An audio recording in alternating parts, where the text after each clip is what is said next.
Otep à tous, bien-aimés frères et sœurs. Nous allons revenir très rapidement, bien entendu, sur la guerre en Ukraine. Eh bien, on vous a déjà dit que cette guerre, et Poutine l'a répété encore lors de son interview avec Tucker Carlson, qu'il ne peut pas la perdre. Les Occidentaux ont beau déverser des tonnes d'armes, ça ne servira à rien. Les militaires ukrainiens qui continuent à aller sur le front deviennent finalement des chairs à canon, de la viande à hacher. Parce que Avdiivka est en train de tomber, ou est déjà tombé. En fait, c'est déjà tombé. La ville d'Avdiivka est une ville stratégique, contrairement à ce que LCI veut nous faire croire. LCI dit que cette ville va bientôt tomber. Ça, c'est LCI qui dit que cette ville va bientôt tomber. Ils sont sûrs qu'elle va tomber. Ils sont en train de demander aux Ukrainiens de sortir, aux soldats ukrainiens de partir. Non. La ville, quand le LCI le dit, c'est que la ville est déjà tombée. On a vu ça avec Bakhmout. On a vu ça avec Bakhmout. C'est pareil pour Avdiivka. Et maintenant, ils sont en train de dire, oh, c'est symbolique. Non, c'est pas vrai. C'est pas symbolique du tout. Actuellement, la ville est encerclée. Il n'y a qu'une seule voie de sortie qui est contrôlée par les Russes. Et oui. Donc, ceux qui veulent survivre, ils sont obligés de donner les armes, de soulever le drapeau blanc. Parce que les Russes, eux, ils ne tuent pas les innocents. Non. Ça peut arriver, il y a des morts collatéraux. Mais les Russes, intentionnellement ne le font pas.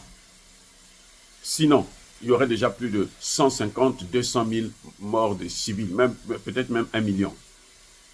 S'ils faisaient comme la guerre, comme les Américains et l'OTAN le font, comme ils ont fait en Libye, en Irak, en 3 mois seulement, 500 000 enfants ont perdu la mort.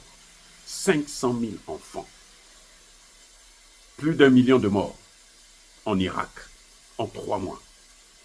Les Russes, en 2 ans, les civils, il n'y a même pas 25 000. Ça se compte par centaines. Vous savez, les grands bombardements qu'ils ont fait à Avdiivka, les civils, il n'y en a même pas 1000 qui sont morts. Qui sont morts, j'allais dire. Mais, vous voyez, donc, la ville est juste encerclée. Et les Russes leur demandent, pour ceux qui essaient de résister un peu, déjà plus de 20% du territoire, ils sont déjà dans au moins 20% du territoire qu'ils contrôlent. Et donc, le reste, là, c'est juste question d'heures. Mais en réalité, ça, c'est ce que LCI dit. Mais en réalité, c'est fini, ils ont déjà occupé Avdiivka. Parce qu'ils l'ont encerclé complètement. Personne ne peut sortir, personne ne peut rentrer. Ils l'ont encerclé complètement. Ils ont le contrôle de la ville. Maintenant, pourquoi je dis que ce n'est pas une ville symbolique, c'est au contraire une ville stratégique. Avdiivka, c'est la clé pour occuper Bakhmout. Et Bakhmout, c'est la 2e ville de l'Ukraine. Si vous voulez atteindre Bakhmout, il faut d'abord prendre Avdiivka. Il faut d'abord prendre cette ville.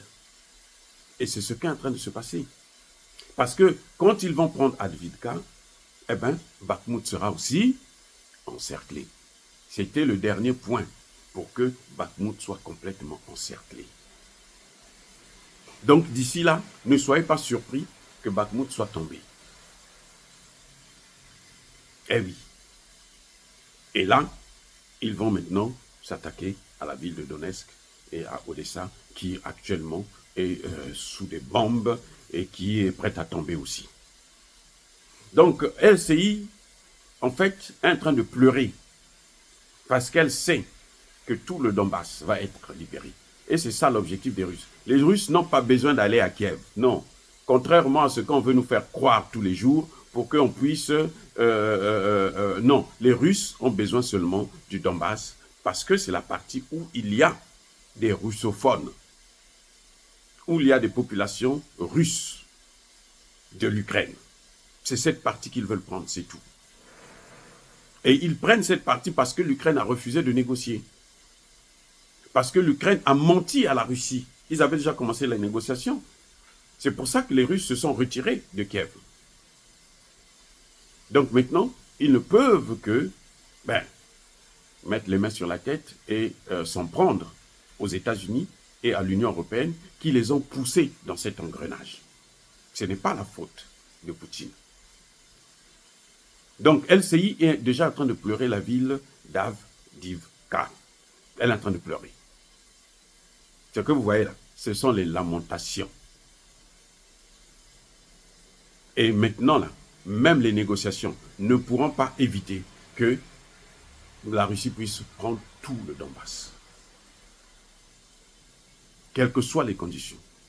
Ils peuvent, Emmanuel Macron a déclaré qu'ils vont encore ajouter 50 milliards, l'Union européenne va ajouter 50 milliards, mais ça ne servira à rien. Ils sont en train de jeter de l'argent par la fenêtre. Et les Russes sont en bas pour prendre ça. Une partie de la technologie d'armement russe, là, c'est les obus qu'eux, ils envoient, hein, le matériel militaire qu'ils envoient. Les Russes, dès qu'ils prennent ça, ils étudient ça et ils font la même chose.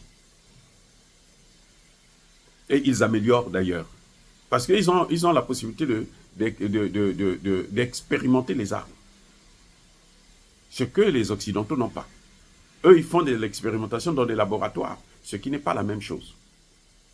Bref, en tout cas, le Donbass va être complètement libéré et c'est tant mieux pour les populations du Donbass que les Ukrainiens avaient massacré. Je vous rappelle, 14 000 ont été tués avant le 22 février 2022.